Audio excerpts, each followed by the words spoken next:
So as spring practices are winding down and inevitably we're getting to these spring games, we've been running through them, talking about some of the things I'm interested in seeing. And today we need to cover two spring games that if you're fanatical about college football, and so many of you are, you have got to watch them. And of course, we're talking about the Texas Longhorns spring game and the USC spring game. But before we jump into all of that, y'all know the drill. I need to hear from you. Hop down to the comments, Y for yes, N for no. And since we're covering two spring games today, two questions today.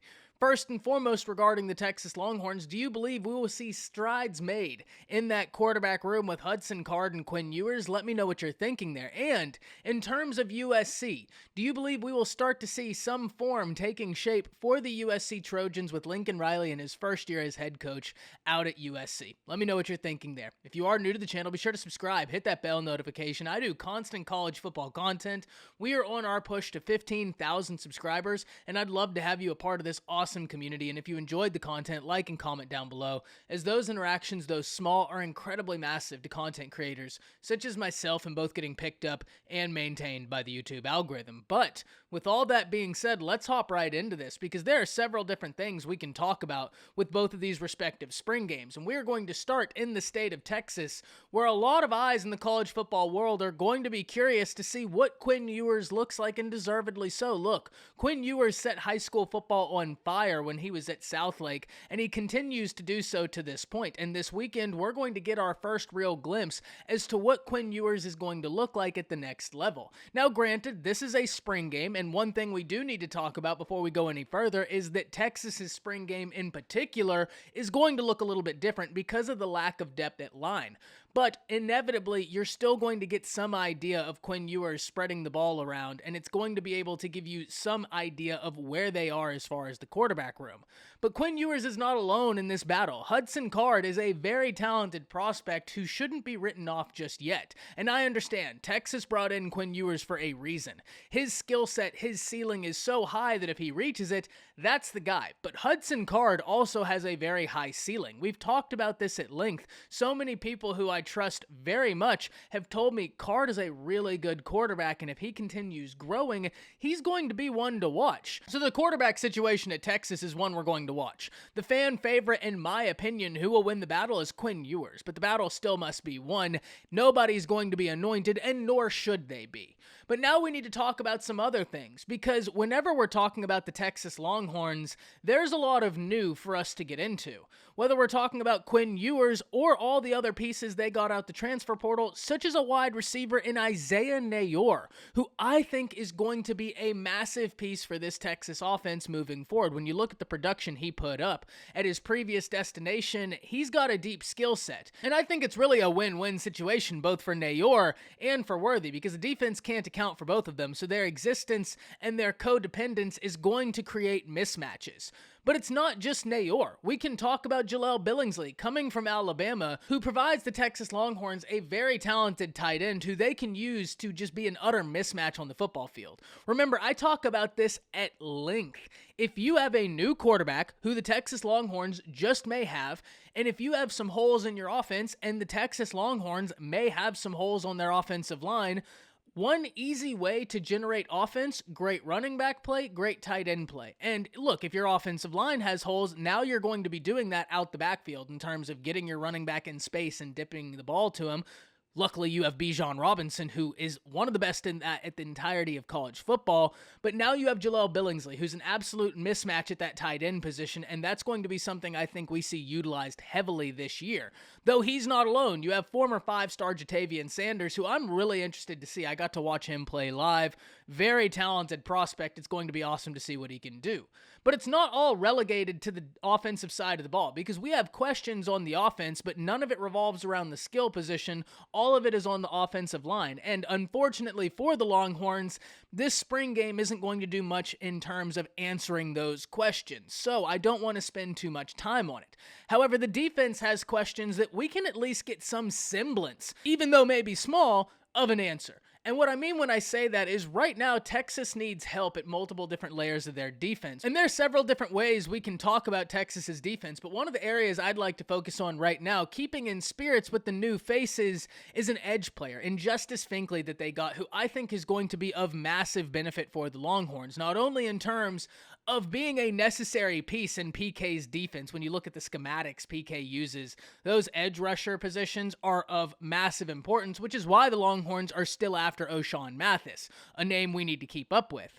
But Finkley provides them a young guy that they can mold that has got tremendous upside, and I think that has to excite all Texas fans. Now, Finkley is not alone in this. You did get other players out this transfer portal and through recruiting that you're very high on. Terrence Brooks is a name at the cornerback position that I think a lot of Texas fans are going to be watching closely. They were very happy they ended up winning his commitment, and deservedly so. Another name, though, is Ryan Watts, the lengthy corner from Ohio State who followed Quinn Ewers. He's someone who could really be of massive importance to Texas's defense this year, a defense that needs to take strides.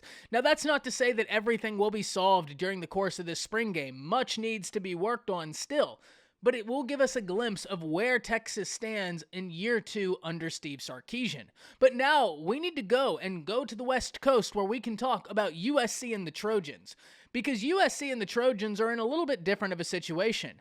They're going to have the eyes of the college football world placed on them, but to see what Lincoln Riley's first spring game as the head coach of USC looks like. But whenever Caleb Williams, one of the premier athletes in all of college football, makes that move with you, well, those eyes just increased exponentially so, and we can bet that during this spring game, people are going to be interested in what USC is going to be putting together. So, what can we look for the Trojans? First and foremost, offensive line.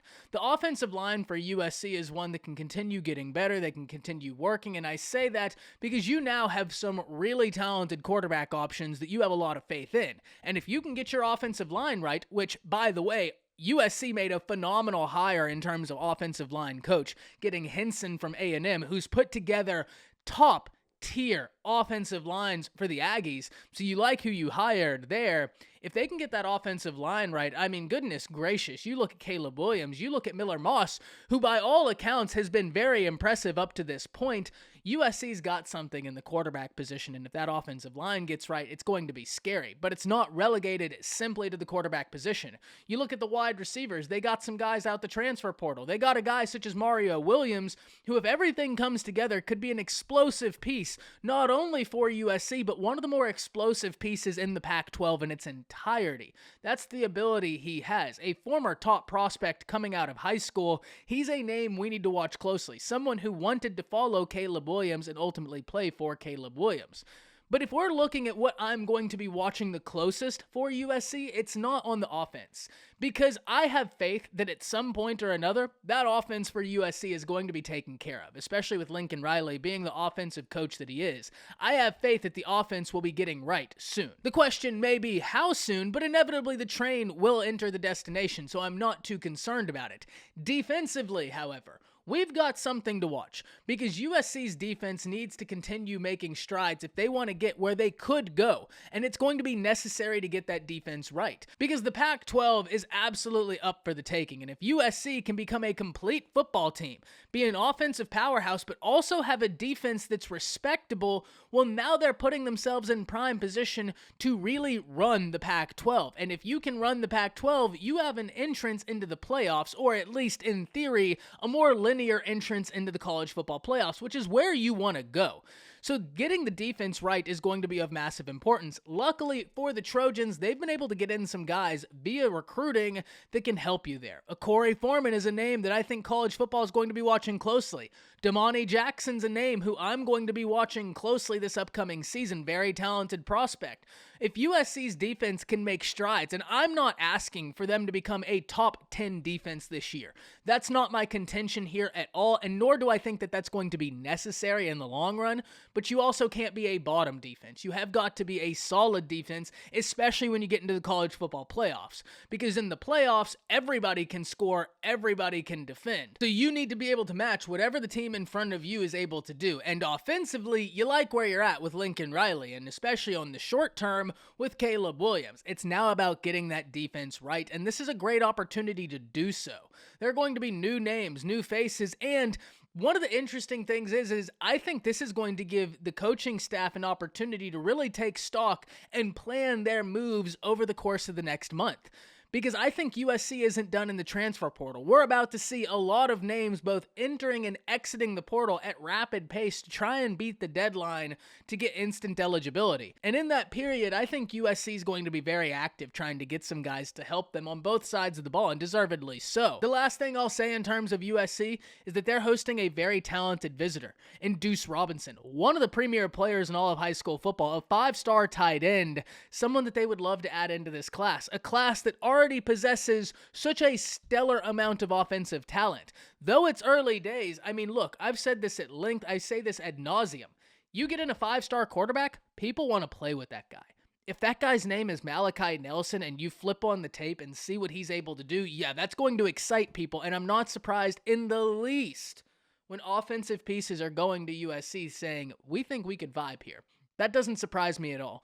But we do need to see some sort of progression from the Trojans, right? I do have faith that inevitably they'll get where they want to go offensively, but that doesn't mean it's going to happen overnight. And that doesn't mean that the work and production doesn't need to be put in. It absolutely does. I just have faith offensively that with Lincoln Riley, they're going to be able to do it. Defensively, however, that needs to be shown. And look, I'm not asking you to be a top 10 defense. I'm asking you to be a defense that's confident in yourself and what you bring to the table. And that's the point where we can start having a different conversation about USC and the Trojans moving forward. So with all that being said, hop down to the comments. Let me know what you're thinking about both of these games. That's it. See ya.